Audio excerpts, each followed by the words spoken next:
আল্লাহ বলেন, গোলাম পৃথিবীর মানুষ শুনো, তোমাদেরকে আমি আল্লাহ তাআলা পৃথিবীতে পাঠানোর পরে অসংখ্য অগণিত নিয়ামত দিয়ে তোমাকে ভরপুর করে রেখেছি। তুমি বান্দা জমিন দিয়ে চলবা। এই জমিনটা তো এক সময় নড়াচড়া করা শুরু করে দিয়েছিল। আল্লাহ আসমান বানাইলেন বান্দা তোমার জন্য, জমিন বানাইলেন বান্দা তোমার জন্য, গাছ বৃক্ষ বানাইলো বান্দা তোমার জন্য। বান্দা এই জমিন দিয়া তুমি যখন হাঁটবা, আমি আল্লাহ যখন জমিনটাকে বানাইলাম, জমিনটা যখন নড়াচড়া শুরু করে দিয়েছে, আমি আল্লাহ চিন্তা করলাম যে এই জমিনের উপর দিয়ে তো বান্দা হাঁটতে পারবে না। তখন আমি আল্লাহ চারটা পাহাড় বানাইলাম। চারটা পাহাড় বানানোর পরে আমি আল্লাহ পৃথিবীর চারদিকে চারটা পাহাড় দিয়ে জমিনটাকে পেরেক মেরে দিলাম। জমিনটাকে পেরেক মারা দেওয়ার পরে বান্দা তখন জমিনটা তো আর নড়বে না। বান্দা আমি আল্লাহর দেওয়া জমিনের উপরে হাঁটবা, আমি আল্লাহর দেওয়া নিয়ামত তুমি খাইবা। নিয়ামত গ্রহণ করার পরে যখন তুমি বান্দা আমি আল্লাহর কাছে শুকর গুজার করবা, আলহামদুলিল্লাহ বলবা, এই বলার কারণে আমি আল্লাহ রাব্বুল আলামিন এই নিয়ামতগুলোকে আরো দ্বিগুণ বাড়ায়া দিব। আপনাদের সামনে যতক্ষণ কথা বলবো কোরআন হাদিসের ভিত্তিতেই কিছু কথা আপনাদের সামনে বলার চেষ্টা করব। আল্লাহ তাআলা যদি আমাকে আপনাদেরকে, আল্লাহ তাআলা যেন আমার জবান থেকে আপনাদেরকে শুনবার মতো যেন এমন কোন কথা বের করে না দেয় যে কথার দ্বারা আপনারা ক্ষতিগ্রস্ত হবেন, এমন কোন কথা যেন আমার জবান দিয়ে আল্লাহ বের না করেন। আল্লাহর কাছে তৌফিক চাচ্ছি, আল্লাহ এরকম কথা বের করে দেখ যেই কথার দ্বারা আমি উপকৃত হব, আপনারা হবেন। আল্লাহর কাছে তৌফিক চাই, এজন্য বলি ওমা তৌফিকি ইল্লাহ বিল্লাহ। সম্মানিত হাজিরিন, আমি আপনাদের মাঝে পবিত্র কালামে হাকিম থেকে ছোট্ট একখানা আয়াতের টুকরা আমি আপনাদের সামনে পেশ করেছি। আল্লাহ পাক রব্বুল আলামিন বলেন, لئن شكرتم لأزيدنكم ولئن كفرتم إن عذابي لشديد। আল্লাহ রাব্বুল আলামিন বলেন, لئن شكرتم لأزيدنكم ولئن كفرتم। যেই বান্দা বান্দি আল্লাহ রাব্বুল আলামিনের নিয়ামত পাওয়ার পরে নিয়ামতের শুকরিয়া আদায় করবে, আল্লাহ রাব্বুল আলামিন ওই বান্দা বান্দির নিয়ামতকে বাড়া দিবেন। জুড়ে বলেন না সুবহানাল্লাহ। যেই বান্দা বান্দি আল্লাহ সুবহানাহু ওয়া তাআলার নিয়ামত পাওয়ার পরে নিয়ামতের শুকরিয়া আদায় করবে, আল্লাহ রাব্বুল আলামিন ওই বান্দার নিয়ামতকে বাড়ায় দিবেন। আল্লাহ বলেন, গোলাম পৃথিবীর মানুষ শুনো, তোমাদেরকে আমি আল্লাহ তাআলা পৃথিবীতে পাঠানোর পরে অসংখ্য অগণিত নিয়ামত দিয়ে তোমাকে ভরপুর করে রেখেছি। তুমি বান্দা জমিন দিয়ে চলবা।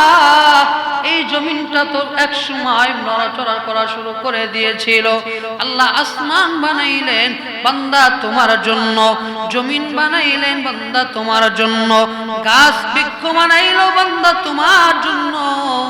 বান্দা এই জমিন দিয়া তুমি যখন হাঁটবা, আমি আল্লাহ যখন জমিনটাকে বানাইলাম, জমিনটা যখন নড়াচড়া শুরু করে দিয়েছে, আমি আল্লাহ চিন্তা করলাম যে এই জমিনের উপর দিয়ে তো বান্দা হাঁটতে পারবে না। তখন আমি আল্লাহ চারটা পাহাড় বানাইলাম। চারটা পাহাড় বানানোর পরে আমি আল্লাহ পৃথিবীর চারদিকে চারটা পাহাড় দিয়ে জমিনটাকে পেরেক মেরে দিলাম। জমিনটাকে পেরেক মারা দেওয়ার পরে বান্দা তখন জমিনটা তো আর নড়বে না। বান্দা আমি আল্লাহর দেওয়া জমিনের উপরে হাঁটবা, আমি আল্লাহর দেওয়া নিয়ামত তুমি খাইবা। নিয়ামত গ্রহণ করার পরে যখন তুমি বান্দা আমি আল্লাহর কাছে শুকর গুজার করবা, আলহামদুলিল্লাহ বলবা, এই বলার কারণে আমি আল্লাহ রাব্বুল আলামিন এই নিয়ামতগুলোকে আরো দ্বিগুণ বাড়ায়া দিব। আল্লাহ তাআলা বলেন, গোলাম আমি আল্লাহ তোমাকে নিয়ামত দিয়ে ভরপুর করে রাখলাম। এই নিয়ামত অস্বীকার করার মতো না। আল্লাহ আপনাকে দুইটা চক্ষু দান করেছে। আপনি আমি শহীদুল ইসলাম জিহাদি আমার ইউটিউবে নাম সার্চ দিবেন, এই নামে ওয়াজ পাবেন। আমার ওয়াল বডির দিকে যদি আমি লক্ষ্য করি, আমাকে দিয়ে বুঝাই, আমাকে আল্লাহ দুইটা হাত দিয়েছেন। এই হাতের বড় দাম, এই হাতের বড় দাম। দুইটা চোখ আল্লাহ দিয়েছেন, এই চোখের বড় দাম। কারণ এটা আমি বুঝতে পারতেছি না। যেই ব্যক্তির চোখ নাই ওই ব্যক্তি বুঝবে চোখ না থাকা ব্যক্তির কতটা যন্ত্রণা কষ্ট। কথা বলেন ঠিক কিনা? আল্লাহ তাআলা আপনাকে যেই নিয়ামত দিয়েছে ওই নিয়ামতের কদর আপনি বুঝতে পারবেন না। যেই ব্যক্তিকে যেই নিয়ামতটা দেন নাই ওই ব্যক্তি বুঝে ওই নিয়ামতের কদর কতটুকু। এজন্য মুসলমান আল্লাহ তাআলা বলেন যে আমি তোমাকে নিয়ামত দিয়েছি, এই নিয়ামতের শুকরিয়া আদায় করো। যদি নিয়ামতের শুকরিয়া আদায় করতে পারো আমি আল্লাহ নিয়ামতকে বাড়ায় দেব। আল্লাহ আবার অপর আয়াতের মধ্যে, এই আয়াতের লাস্ট আল্লাহ তাআলা বলেন ইন্না আযাবি লাশাদীদ। হে গোলাম, আমি আল্লাহর নিয়ামত পাওয়ার পরে যদি কোনো বান্দা নিয়ামতের না শুকরিয়া আদায় করে আমি আল্লাহ তাআলা ওই বান্দার থেকে নিয়ামতগুলোকে ছিনায় নেই। শুধু ছিনায় নেই এমনটা নয়, আল্লাহ তাআলা বলেন আমি আল্লাহ তাকে ইন্না আযাবি লাশাদীদ, কঠিন আযাবের মধ্যে আমি আল্লাহ পাকড়াও করি। আল্লাহ তাআলা এজন্য পৃথিবীর জমিনের মধ্যে আল্লাহর একজন জলিলুল কদর নবী ছিল, নাম হলো মুসা পয়গম্বর। মুসা আলাইহিস সালাতু ওয়াস সালাম আল্লাহর সঙ্গে তুর পাহাড়ে কথা বলতে যায়। কি করতে যায় ভাই? তুর পাহাড়ে আল্লাহর সঙ্গে কথা বলতে যায়। আল্লাহর নবী মুসা জলিলুল কদর নবী, কিন্তু অন্যান্য পয়গাম্বার থেকে মুসা নবী একটু ভিন্ন রকম ছিল। কিরকম? একটা 10 জন 10 মায়ের, একটা মায়ের পেট থেকে এক সন্তান, 10 মায়ের 10টা সন্তান একত্রিত হলে 10 জনের কিন্তু বুদ্ধি, বিবেক, আকেল, কথাবার্তার লাইনঘাট একরকম হবে না। একজনের কথা ঠান্ডা হবে, আরেকজনের কথাটা একটু চড়া হবে, আরেকজন রাগান্বিত হবে, আরেকজন একটু ঠান্ডার থেকে আরো ঠান্ডা হবে। বিভিন্ন কোয়ালিটির লোক থাকে কি থাকে না? থাকে। ঠিক তদ্রূপ আল্লাহ রাব্বুল আলামিন সমস্ত নবীগণের ভিতরে মুসা পয়গম্বর একটু রাগী নবী ছিল।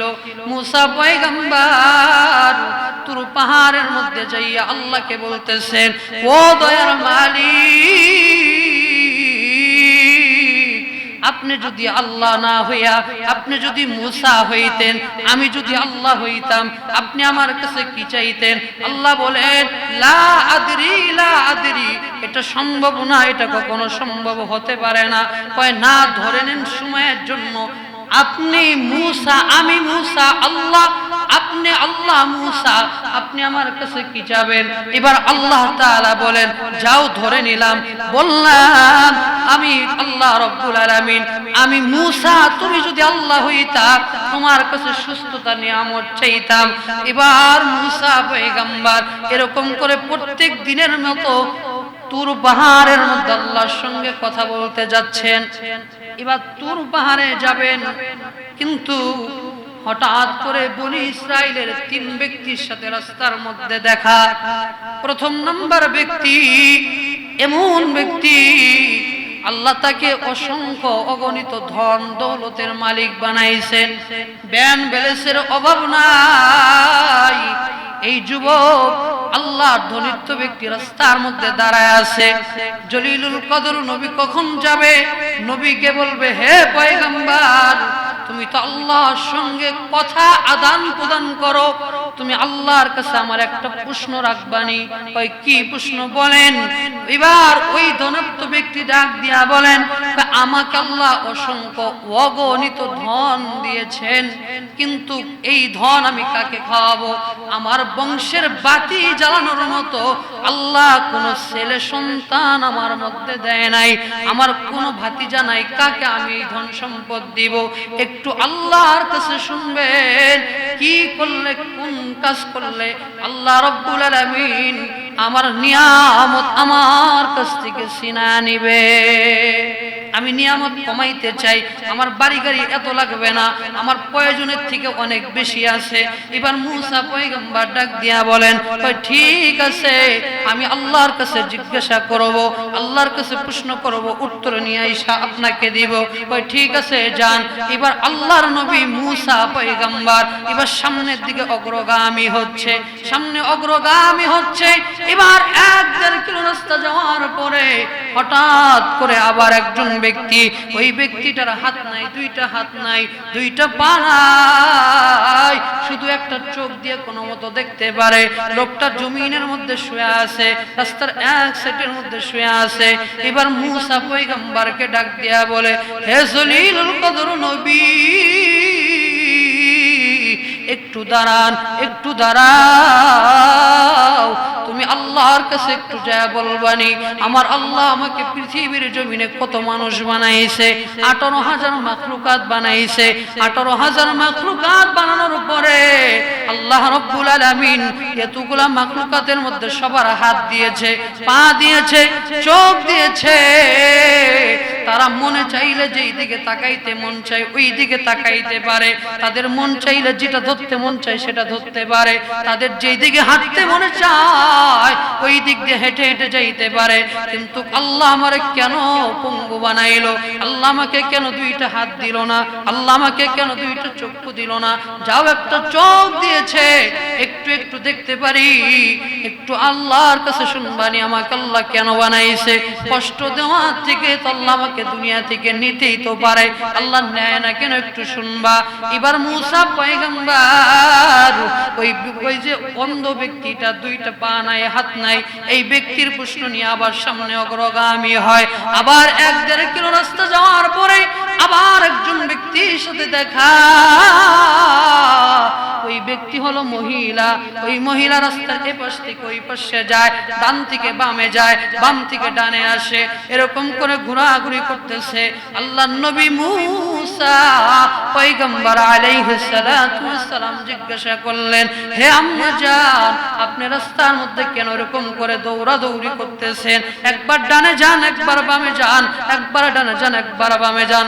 এবার মূসা পয়গম্বরকে ডাক দিয়া বলেন, ও নবী আমার, আপনাকে একটা কথা বলার জন্য এই রোডের মধ্যে দাঁড়ায় আছি।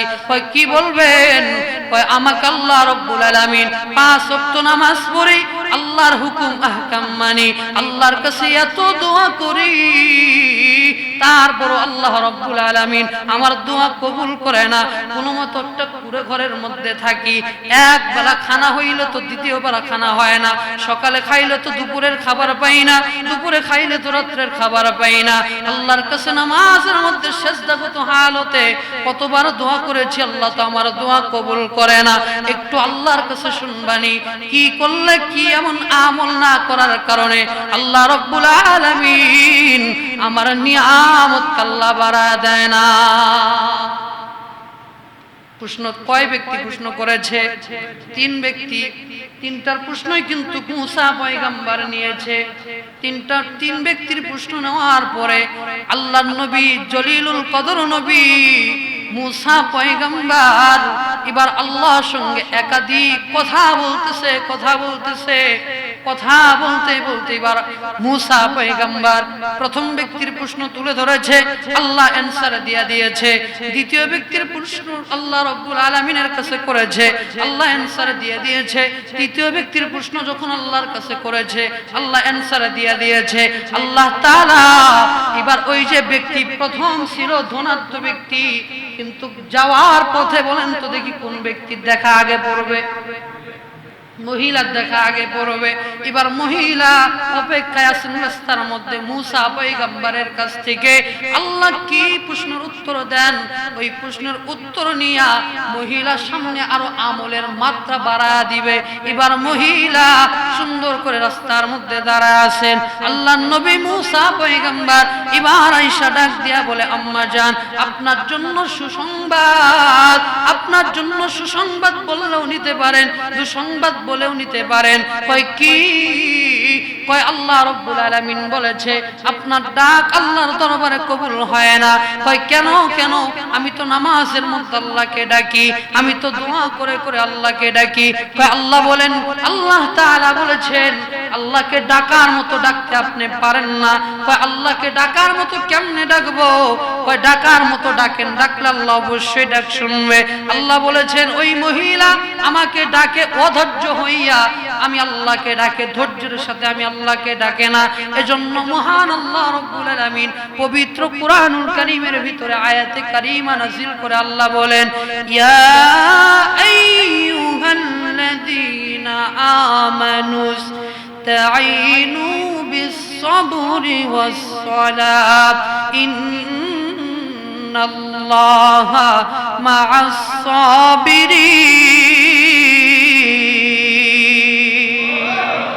আল্লাহ রাব্বুল আলামিন বলেন, ইয়া আইয়ুহাল্লাযীনা আমানু ইসতাঈনু বিস-সাবরি ওয়াস-সালাত, হে ঈমানদারগণ তোমরা দুইটা জিনিসের মাধ্যমে আমি আল্লাহর কাছে সাহায্য প্রার্থনা করো। জোরে বলেন কয়টা জিনিসের মাধ্যমে? আল্লাহ দুইটার বেশি বলেন নাই, দুইটা জিনিসের মাধ্যমের কথা বলেছেন। নাম্বার 1 আল্লাহ বলেন ইয়া আইয়ুহাল্লাযীনা আমানু, হে ঈমানদারগণ। আল্লাহ কোন ইহুদি বেঈমানকে ডাক দিয়া বলেন নাই।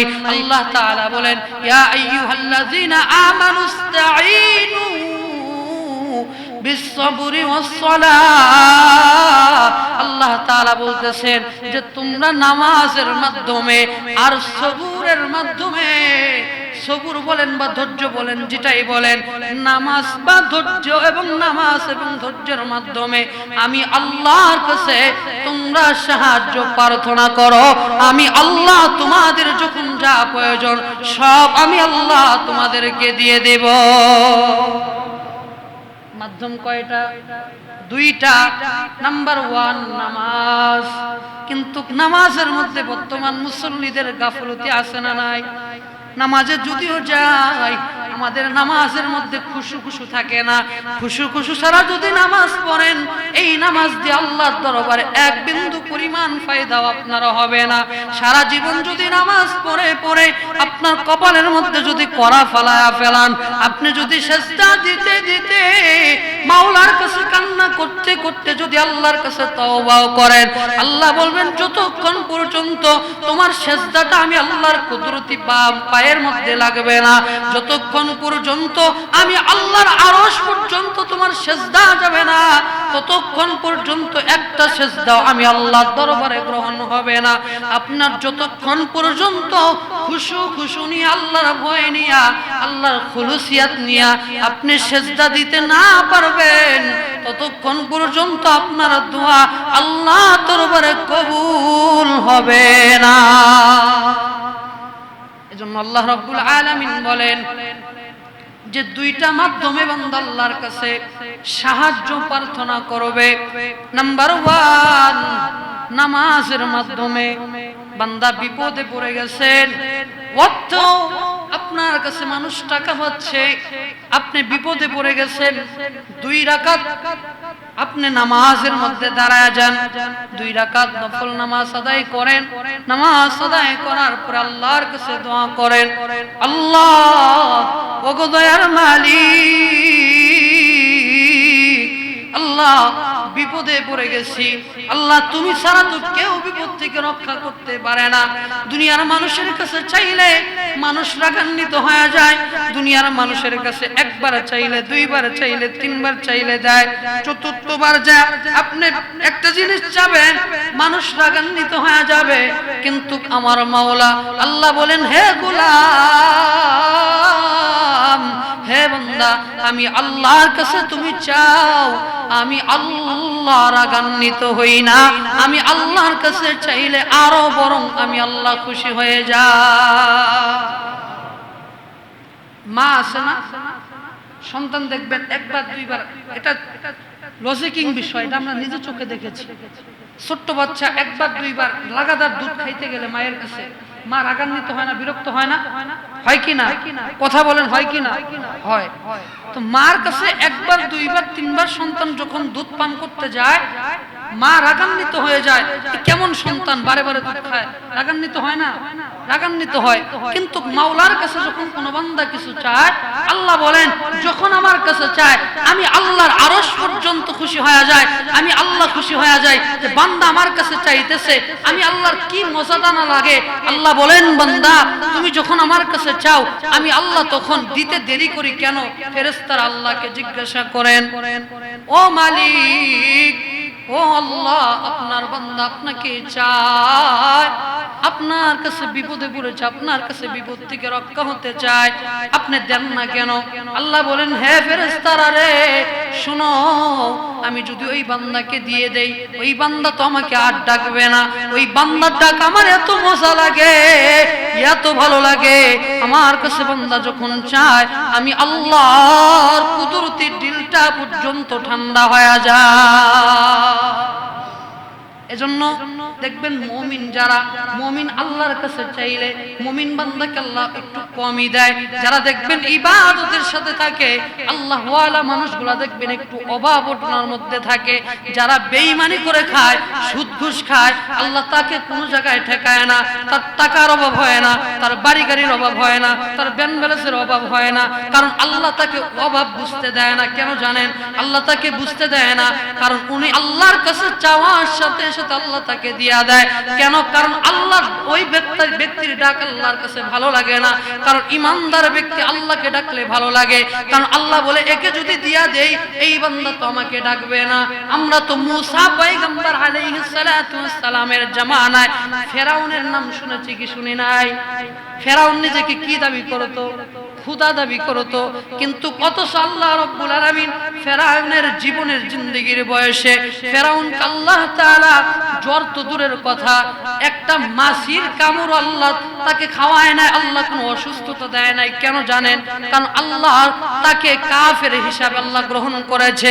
আল্লাহর কাছে যা মানুষের সামনে, সমস্ত কওমের সামনে বলেছে যে আমি হইলাম তোমাদের খোদা, কিন্তু গোপনে রাত্রের আধারে পাহাড়ের নির্জন গুহার মধ্যে যা বলেছে ওগো আল্লাহ আমি তো জানি আমি খোদা না, খোদা তো তুমি আল্লাহ, কিন্তু আমি নিজেকে খোদা দাবি করলে আমার বড় ভালো লাগে, আমাকে নিজে বড় মনে করলে ভালো লাগে। আল্লাহ গো দুনিয়ার জমিনের মধ্যে যত সুখ আছে সব আমাকে দাও, আমার আখিরাতে আমার সুখ লাগবে না। তার মানে ফেরাউন নিজেও জানে যে আমি খোদা না, তারপরে নিজেকে খোদা দাবি করে। আল্লাহ তাআলা দুনিয়া তার সুখ দিয়ে দিয়েছেন, এজন্য ইমানদারের সুখ দুনিয়ায় হবে না। ইমানদারের সুখ, কথা বলেন, ইমানদারের সুখ দুনিয়ায় হবে না। কোথায় হবে? কবরে হবে, আখিরাতে হবে। আপনি দুনিয়ায় আমল করবেন, এই আমলের জাযা, উত্তম জাযা আল্লাহ আপনার আমলনামায় জমা করে রাখবেন। আল্লাহ তাআলা জমা করে রাখবেন। যখন মৃত্যুবরণ করবেন ওই 3.5 হাত কবরের মধ্যে যখন শোয়া দিবে, কবরে শুইতে দেরি হবে, আল্লাহ তাআলা জান্নাতের সাথে একটা কবরের লাইন, একটা রাস্তা খুলে দিবেন। জান্নাতের একটা নাজ নিয়ামত আসতে থাকবে, একটা সুন্দর হাওয়া আসতে থাকবে, এমন একটা ঘুম দিবেন 500 বছর কাটা যাবে, আপনি টেরও পাবেন না। আল্লাহ রাব্বুল আলামিন বলেন যে মুমিন বান্দারা যখন কবরের মধ্যে শুবে, আল্লাহ তাআলা মুমিন বান্দা যখন যা চাবে বান্দার সামনে জান্নাতি খাবার সামনে হাজির হয়ে যাবে। এজন্য মুসলমান ভাই আমার, লম্বা চড়া কথা নয়, আলোচনা গুছায় নিচ্ছি, সময় লম্বা করা যাবে না। আল্লাহর বান্দী মুসা পয়গম্বর ডাক দেয়া বলে আপনি ডাকার মতো ডাকতে পারেন না। ওই যে বললাম আল্লাহর কাছে সাহায্য প্রার্থনা করতে হলে আপনাকে আল্লাহর কাছে দুইটা জিনিসের মাধ্যমে চাইতে হবে, নামাজ এবং ধৈর্যের মাধ্যমে। যেই ধৈর্যটা আইয়ুব আলাইহিস সালাতু ওয়াস সালামকে দিয়েছিল, আইয়ুবের শরীরের মধ্যে, পুরা শরীরের মধ্যে আল্লাহ তাআলা কিরা দিয়ে দিয়েছে, কিন্তু আইয়ুব নবী এই যে আপনার 40 বছর বয়স পর্যন্ত 40টা বছর কিরা খাইলো, 40 বছর একবারও আইয়ুব নবী আল্লাহর কাছে বলে নাই ও দয়ার মালিক আল্লাহ আপনি আমার শরীর থেকে কিরা দূর করে দেন, শুধু বলেছে আল্লাহ আপনি আমাকে ধৈর্য ধারণ করার তৌফিক দেন। শুধু আইয়ুব নবী না, আল্লাহ কয় গোলাম হে দুনিয়ার মানুষ তাকায়া দেখ, ইব্রাহিম আলাইহিস সালাতু ওয়াস সালামকে অগ্নিশিখাময় আগুনের মধ্যে যখন ফেলানো হলো, নমরুদরা যখন আগুনের মধ্যে ফেলায়, জিবরাইল আমিনকে আল্লাহ পাঠিয়ে দিয়েছেন। আল্লাহ তাআলা জিবরাইল আমিন আয়েশা বলে, ও পয়গম্বর ইব্রাহিম, আমার পাখনার মধ্যে আপনি ওঠেন, আল্লাহ আপনাকে বাঁচানোর জন্য আমাকে পাঠাইছেন। ইব্রাহিম আলাইহিস সালাতু ওয়াস সালাম ডাক দিয়া বলেন যে না না না, আমি তো ভাই আপনি জিবরাইলের ইবাদত করি না, আমি যেই মালিকের ইবাদত করি, আমি যেই মালিকের জন্য আগুনে যাচ্ছি, আমার মালিক আমাকে রক্ষা করবে। আল্লাহ তাআলার সাথে সাথে কুরআনুল কারীম থেকে ছোট্ট একখানা আয়াতে কারিমা নাজিল করে আল্লাহ তাআলা জানায়া দেন, কুলনা ইয়া নারু কুনি বারদাও ওয়া সালামুন আলা ইব্রাহিম।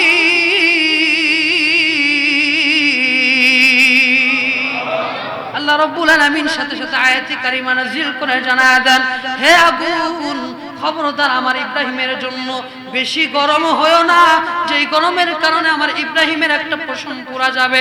খবরদার আবার বেশি ঠান্ডাও হয়ো না, যেই ঠান্ডা হওয়ার কারণে আমার ইব্রাহিমের কষ্ট হবে।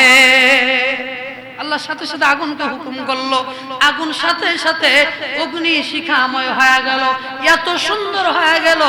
ইব্রাহিম আলাইহিস সালাতু ওয়াস সালাম তখন কাফেররা তাকায় দেখতেছে, ইব্রাহিম ছোট্ট বাচ্চা যেমনি মায়ের বুকের মধ্যে দুধ পান করতে করতে হাত নাড়া নাড়া খেলাধুলা করে, ইব্রাহিম ওইভাবে আগুনের অগ্নি নিয়ে নিয়ে খেলা করতেছে। তাহলে সাহায্য যখন প্রয়োজন, সাহায্য যখন লাগবে, সাহায্য যদি আপনার প্রয়োজন হয়, দুইটা জিনিসের মাধ্যমে চাবেন, নামাজ এবং ধৈর্যের মাধ্যমে। এখন দেখবেন মুসল্লিদের মধ্যে, অধিকাংশ মুসল্লিদের মধ্যে ধৈর্য নাই। কেমন? একদিন নামাজ পড়লে একদিন, দুই দিন, তিন দিন, চার দিন, সপ্তাহ, এক মাস, দেড় মাস, 2 মাস, 1 বছর নামাজ ভালো করে পড়লাম, কিন্তু পড়তে পড়তে হঠাৎ করে আমরা নামাজ ছেড়ে দেই, নামাজ পড়তে মনে চায় না। এক ওয়াক্ত পড়লে, ফজর পড়লে জোহরে যাইতে মনে চায় না, জোহরে গেলে আসরে যাইতে মনে চায় না। কয় দুনিয়ার কাজ, দুনিয়ার ব্যস্ততা। ও যুবক, তুমি কি জানো দুনিয়ার ব্যস্ততা তোমার চিরদিন থাকবে না? এমন একটা সময় সর্বহালতে তোমার মৃত্যুর কথা স্মরণ করো না, কারণ তুমি একটাবার কি ভাবছো, আজকে এই মসজিদে আসলাম, এখান থেকে নামাজ পড়ে মসজিদের বাহিরে বের হতে পারবো কিনা এর গ্যারান্টি আমি ইমামের নাই, আপনারও নাই, আছে নাকি? বলে মৃত্যুর কোন 1 সেকেন্ডের মৃত্যুর কোন ভরসা আছে? আল্লাহ রাসূল বলেন, 2 চোখের মাঝখানে নাকের এই যে নিচ ডাবা জায়গাটা যে আছে, এই জায়গার নিকট এরকম এর থেকেও অনেক কাছে একটা ব্যক্তির মৃত্যু, অতি কাছে। আল্লাহ রাব্বুল আলামিন বলেন যে তুমি একটা কথা বলবা, আর একটা কথা বলার আগে মালাকুল মউত হাজির হয়ে যাইতে পারে। আল্লাহ রাব্বুল আলামিন লম্বা আলোচনা বিভিন্ন জায়গায় নিলে হয় না, আলোচনা এক ধাস আলোচনা করা লাগে। তারপর অগোছানো আলোচনা আপনাদের মাঝে হঠাৎ করে আসছি, কেমন হলো জানি না, অগোছানো আলোচনা এখানে গুছায় নিচ্ছি। আল্লাহ তাআলা যদি আবার কোনোদিন কোথাও এদিকে নিয়ে আসে, ইনশাআল্লাহ ওই মূসা পয়গম্বরের বনি ইসরাইলের 3 ব্যক্তির ঘটনা ফিনিশিং দিব ইনশাআল্লাহ।